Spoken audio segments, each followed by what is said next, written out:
ज्यादातर beginner trader को पता नहीं होता कि कैसे मार्केट में परफेक्ट एंट्री और एग्जिट करेंगे, क्योंकि उन्हें चार्ट रीडिंग करना नहीं आता है।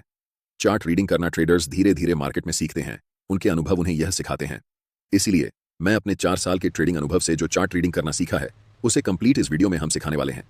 जब आपको चार्ट रीडिंग करना आता है तब आप कंफ्यूज नहीं होते कि मार्केट में कब एंट्री करनी है और कब एग्जिट करनी है, जिससे आप स्ट्रॉन्ग ट्रेडिंग डिसीजन बना पाते हैं। शुरू करते हैं वीडियो को और स्टेप बाय स्टेप गाइड सीखते हैं कि कैसे लाइव मार्केट में चार्ट को रीड करके ट्रेड में एंट्री और एग्जिट करते हैं। चार्ट रीडिंग करने के लिए सबसे पहले आपको पता होना चाहिए कि चार्ट में बनने वाले कौन कौन से मोस्ट पावरफुल कैंडलस्टिक पैटर्न होते हैं। अगर आप इन 6 सबसे पावरफुल कैंडलस्टिक पैटर्न को सीख लेते हैं तो आपको और कोई कैंडलस्टिक पैटर्न सीखने की जरूरत नहीं है, क्योंकि यही सबसे पावरफुल कैंडलस्टिक चार्ट्स पर देखने को मिलते हैं और इनकी एक्यूरेसी सबसे ज्यादा होती है।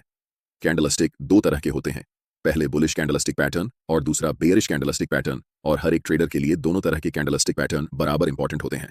सबसे पहले हैमर कैंडलस्टिक पैटर्न है और इसका just opposite inverted hammer candlestick pattern होता है। Second most powerful candlestick pattern bullish engulfing होती है और इसका just opposite bearish engulfing candlestick pattern होता है। Third most powerful candlestick pattern morning star candlestick pattern होती है और इसका just opposite evening star candlestick pattern होती है। ऊपर के रो में दिख रहे सभी candlestick pattern bullish candlestick pattern हैं और नीचे वाले रो में जो भी कैंडलस्टिक दिख रही हैं ये सारे बेयरिश कैंडलस्टिक पैटर्न हैं। इन सभी 6 मोस्ट पावरफुल कैंडलस्टिक पैटर्न के ऊपर मैंने एक सेपरेट वीडियो बनाया है, जिसे आप इस वीडियो को देखने के बाद जरूर देख लेना, लिंक डिस्क्रिप्शन में है। कैंडलस्टिक पैटर्न को सीखने के बाद अब हम चार्ट ट्रेडिंग करना सीखेंगे। चलिए इस एग्जाम्पल के साथ समझते हैं। यह चार्ट भारत पेट्रोलियम का है 15 मिनट टाइम फ्रेम में। चार्ट में हमेशा आपको यह ढूंढना है कि उस पार्टिकुलर टाइम में बायर्स ज्यादा स्ट्रांग हैं या फिर सेलर्स ज्यादा स्ट्रांग हैं। और यह कैसे हम डिसाइड करेंगे कि इस समय बायर्स और सेलर्स में से कौन स्ट्रांग है? इसके लिए हमें कैंडल के साइज को देखना होता है। यहां प्राइस जब ऊपर जा रही है तब बड़े बड़े स्ट्रांग ग्रीन कैंडल्स बनाते हुए ऊपर जा रही है, लेकिन जब प्राइस नीचे आ रही है तब छोटे छोटे रेड और ग्रीन मिक्स कैंडल्स बनाते हुए नीचे की ओर आती है। इसका सिंपल सा मतलब यही होता है कि बायर्स यहां पर स्ट्रांग हैं और सेलर्स कमजोर हैं। इसीलिए ऐसी सिचुएशन में हमें बाय साइड में पोजीशन प्लान करनी चाहिए। इस छोटे से डाउन ट्रेंड के बाद 3 बड़े बड़े ग्रीन कैंडल्स बनाते हुए प्राइस तेजी से ऊपर जाती है और ये 3 बड़े कैंडल्स हमें बताती हैं कि उस समय मार्केट में बायर्स बहुत ज्यादा मजबूत हैं। अंतिम कैंडल में एक लंबी अपर विक बनती है और वहां से प्राइस धीरे धीरे छोटे छोटे मिक्स कैंडल्स बनाते हुए कभी ग्रीन कभी रेड नीचे की तरफ आती है। यहां ध्यान देने वाली बात यह है कि जब प्राइस ऊपर जा रही थी तब सिर्फ 3 कैंडल्स में प्राइस ऊपर चली गई, लेकिन जब प्राइस नीचे की तरफ आती है तब धीरे धीरे स्मॉल कैंडल्स बनाते हुए नीचे आती है, जो हमें बताती है कि सेलर्स इस समय बहुत वीक हैं। ऐसी सिचुएशन में हम बाय पोजीशन के लिए प्लान करते हैं। ट्रेड में एंट्री के लिए हमें इंपॉर्टेंट रेजिस्टेंस लेवल को चार्ट्स पर ड्रॉ करना होगा।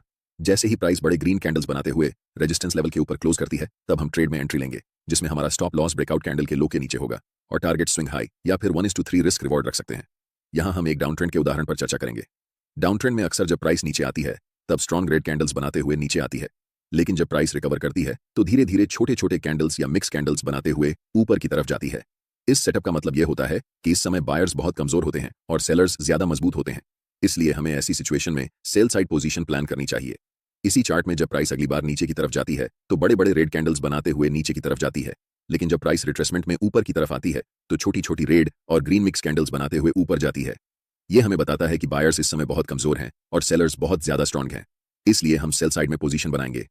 ट्रेड में एंट्री के लिए सबसे पहले हमें इंपॉर्टेंट सपोर्ट लेवल को ड्रॉ करना होगा। जब भी प्राइस इस सपोर्ट लेवल को ब्रेक करके नीचे की तरफ क्लोज होती है तब हमें सेल साइड में एंट्री बनानी है।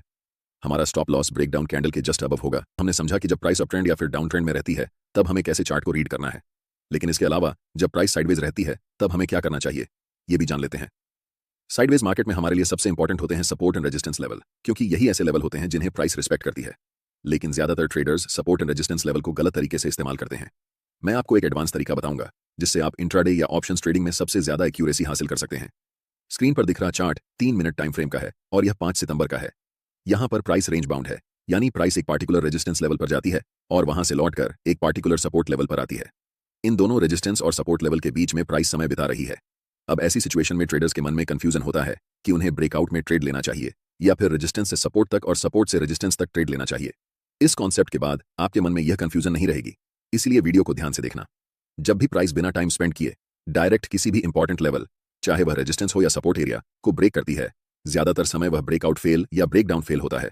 छोटे टाइम फ्रेम में जब हम ऑप्शंस या इंट्राडे ट्रेडिंग करते हैं तो यह एक ट्रैप होता है। जब प्राइस डायरेक्ट सपोर्ट लेवल को तोड़ती है तो हमें ब्रेकडाउन की ओर एंट्री नहीं लेनी चाहिए, बल्कि हमें उस समय सपोर्ट से रेजिस्टेंस तक ट्रेड में एंट्री करनी चाहिए और प्रॉफिट बनाना चाहिए। अब आपके मन में सवाल उठ रहा होगा कि प्राइस कब ब्रेकआउट या ब्रेकडाउन करती है। इसे पहचानना बहुत आसान है, ज्यादा मुश्किल नहीं। जब भी प्राइस को ब्रेकआउट या ब्रेकडाउन करना होता है तो वह इंपॉर्टेंट लेवल पर या उससे पहले बहुत सारा टाइम स्पेंड करती है, यानी उस लेवल पर कई कैंडल्स बनती हैं। इसके पीछे एक साइकोलॉजी होती है। ज्यादातर ट्रेडर्स सोचते हैं कि जब प्राइस सपोर्ट से रेजिस्टेंस तक या रेजिस्टेंस से सपोर्ट तक जाती है तो इस बार भी ऐसा ही होगा, लेकिन उनके लिए यह एक ट्रैप होता है। प्राइस वहां ज्यादा टाइम इसलिए स्पेंड करती है ताकि बड़े ट्रेडर को लिक्विडिटी मिल सके। रिटेल ट्रेडर्स बाय पोजीशन में एंट्री लेते हैं और उनका स्टॉप लॉस सपोर्ट एरिया के ठीक नीचे होता है। जैसे ही प्राइस इस सपोर्ट एरिया को तोड़ती है, उन सभी रिटेल ट्रेडर्स का स्टॉप लॉस हिट होता है और प्राइस स्ट्रांगली बड़े बड़े रेड कैंडल्स बनाते हुए नीचे निकल जाती है।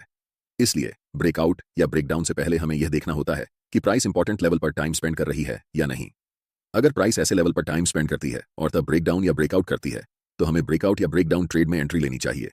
यह कॉन्सेप्ट आपके लिए सबसे ज्यादा इंपॉर्टेंट है क्योंकि ज्यादातर इंट्राडे या ऑप्शन ट्रेडर्स सपोर्ट और रेजिस्टेंस लेवल को गलत तरीके से ट्रेड करते हैं, इसलिए मैंने इस कॉन्सेप्ट को डिटेल में समझाया है। ट्रेड में एंट्री करने के लिए आपका स्टॉप लॉस टाइम स्पेंड करने वाली कैंडल के ऊपर होगा और टारगेट स्विंग लो या 1:3 रिस्क रिवॉर्ड रेशियो हो सकता है। आज के वीडियो में बस इतना।